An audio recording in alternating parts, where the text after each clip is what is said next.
What was mealtime like in the Forbidden City? Did the imperial family gather around one table? How much food did it take to feed an emperor?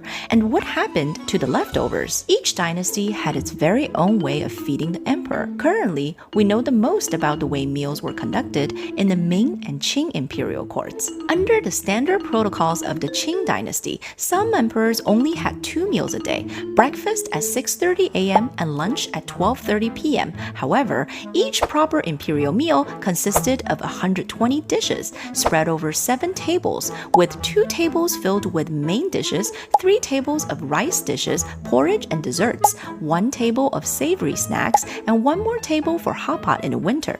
Later, some emperors found it too extravagant, so the number of dishes was reduced from 120 to 64. The emperor ate alone on most days in any room in the palace he felt like.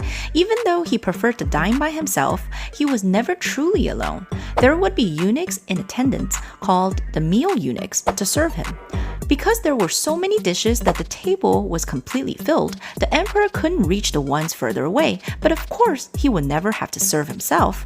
The eunuchs brought each dish directly to him. Sometimes, the emperor would indicate which dish he wanted to eat by simply looking at it, and the eunuch would have to bring the right dish to the emperor. When the emperor took his meal, in addition to the eunuchs, favored court officials or prince would wait nearby for any food he might bestow. If the emperor didn't feel like eating something, happened to be in a generous mood, or simply couldn't finish it, which is always the case, he would reward others with a dish.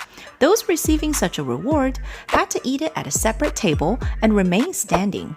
Because the food was an imperial gift, they had to eat it even if they weren't hungry or didn't like the dish, and act as if it was absolutely delicious. Some unofficial historical documents also suggest that there may be some other places where these untouched imperial dishes went, and that is the palace also sold the leftovers to establishments outside of its walls, dividing them into 3 tiers. Premium tier dishes are exclusive. High-end restaurants purchase these top-tier leftovers, and they're often made with the finest cuts of meat.